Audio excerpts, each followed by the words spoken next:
Bonsoir à tous et bienvenue. On démarre ce journal avec cette rencontre entre le Premier ministre et les protagonistes sur la composition du COCAN 2023. Patrick Hachi appelle le ministre des Sports et le président du COCAN à la cohésion afin d'offrir l'une des meilleures CAN à l'Afrique. L'opération de dénombrement de la population est reportée au 8 novembre prochain. Deux contraintes expliquent ce report selon la ministre du Plan et du Développement qui était face à la presse aujourd'hui. Et puis la réforme du permis de conduire se poursuit en Côte d'Ivoire avec des innovations majeures, examens en ligne ou encore en langue nationale.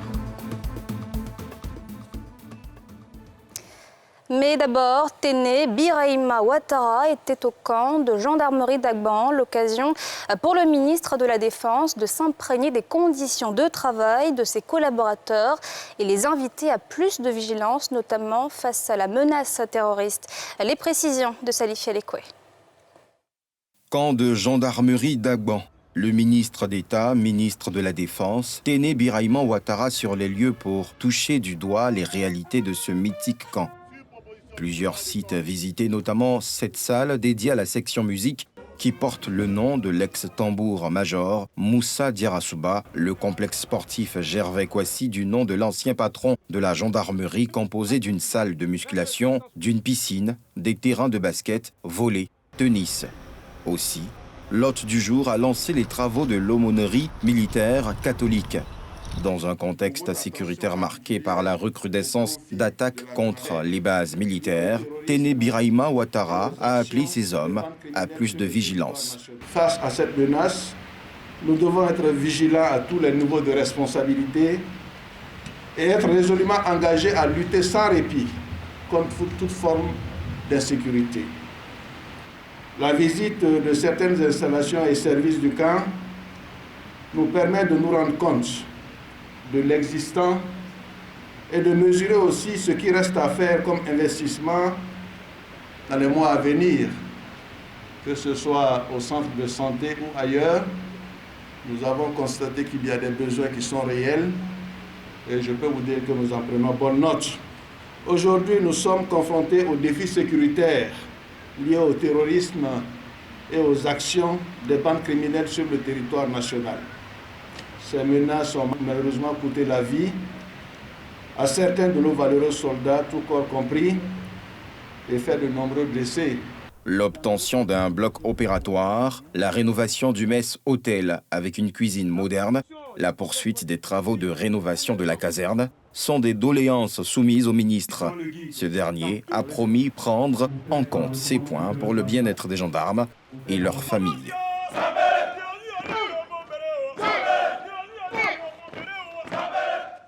Je vous le disais, Patrick Hachi a tapé du poing sur la table ce jeudi et appelé le ministre des Sports et le président du COCAN à la cohésion. Depuis quelques jours, les deux hommes font face à des désaccords, notamment sur la composition du comité d'organisation de la CAN 2023. Il a rappelé l'objectif du COCAN qui est d'offrir l'une des meilleures CAN à l'Afrique.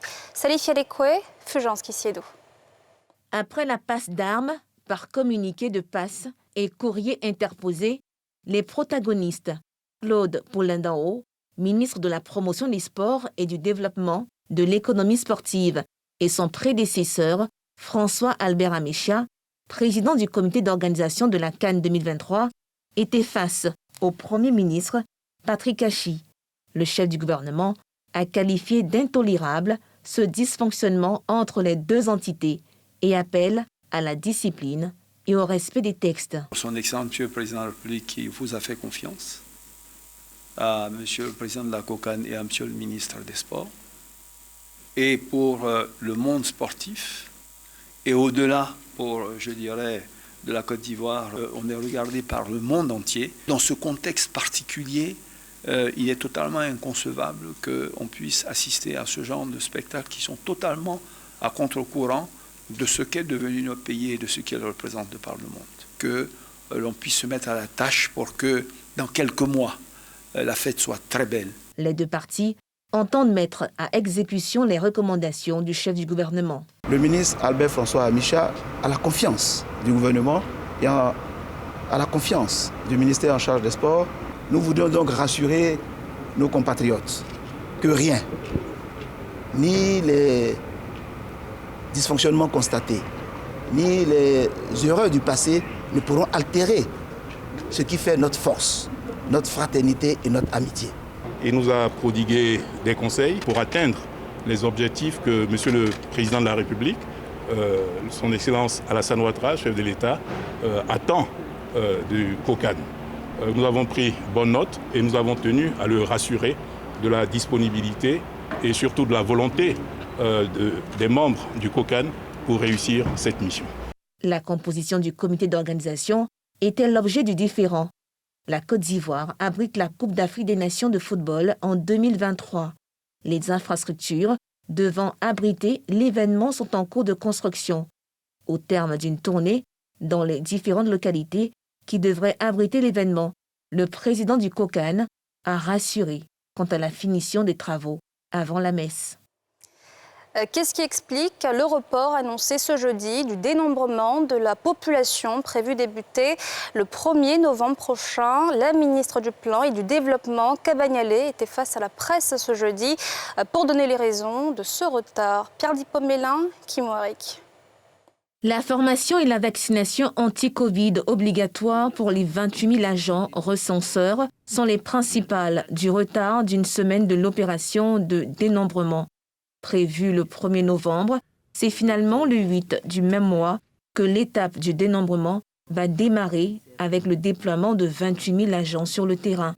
C'est l'information donnée par la ministre Nyale Kaba au cours de la conférence de presse tenue à son cabinet. Le Conseil national du recensement, présidé par son Excellence M. Patrick Achi, Premier ministre, chef du gouvernement, qui s'est tenu le 27 septembre 2021, a proposé la date du 1er novembre pour le démarrage de la phase de dénombrement. Cette date a ensuite été confirmée par le Conseil des ministres du 6 octobre 2021.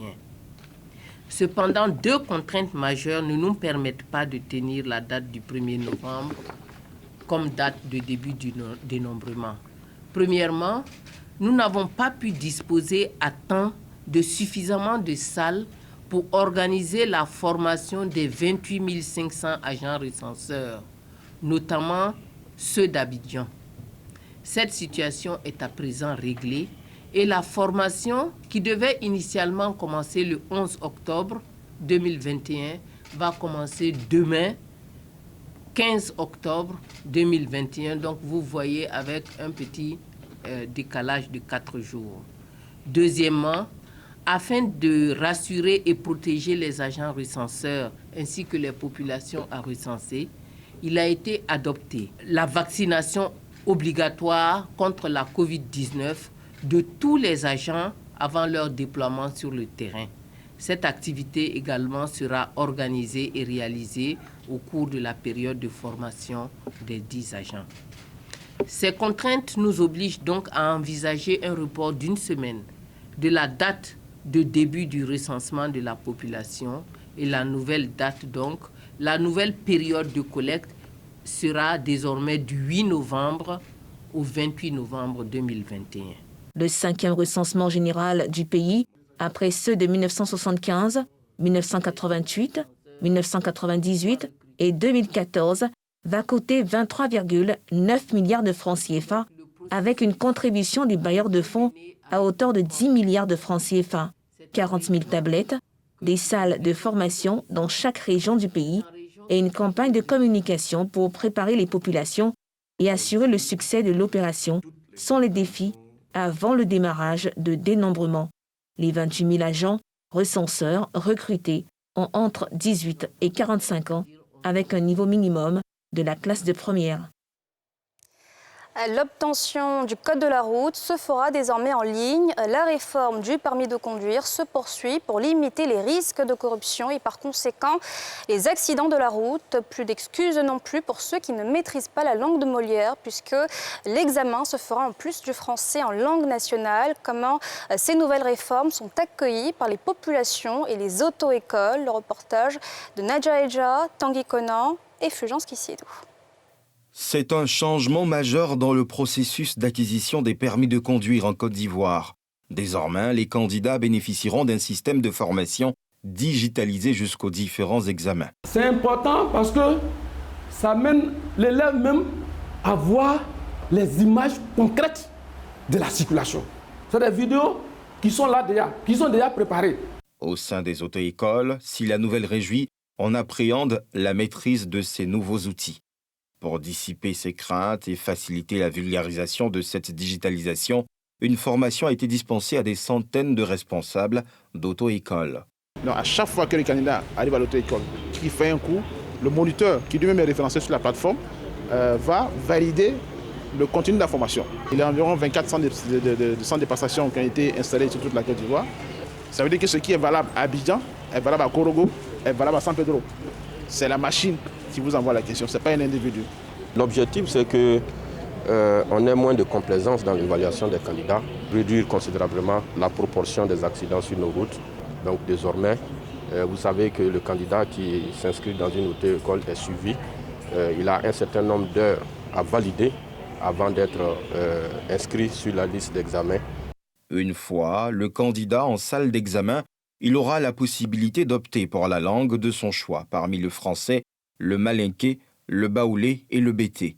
Les questions s'afficheront ensuite de façon aléatoire, sous forme de questions à choix multiples, avec une option vocale grâce au casque audio.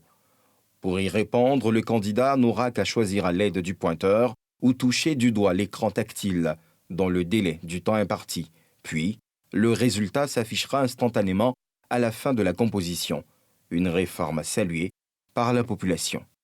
Si la nouvelle formule est mise en vigueur, ça peut éviter beaucoup d'accidents et les mauvaises conduites sur la voie publique. Ça permettra à beaucoup de personnes qui sont illettrées, la plupart du temps c'est ceux qu'on retrouve sur les véhicules, même sur de très longues distances, de pouvoir quand même faire leur permis. Mais je crois qu'il ne faut pas seulement se limiter à 3 langues. Ce projet porté par le ministère des Transports vise à appuyer la stratégie nationale de sécurité routière adoptée depuis juillet dernier par le gouvernement. Après cette formation, du matériel informatique sera remis aux auto-écoles pour poursuivre le processus d'automatisation des examens du permis de conduire.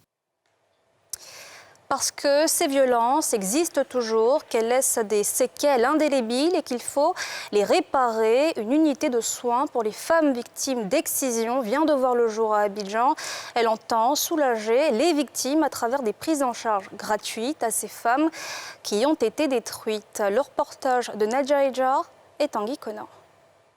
Reconstruire l'estime de soi chez les femmes victimes de mutilations génitales, mariage forcé, ou toute autre forme de violence basée sur le genre.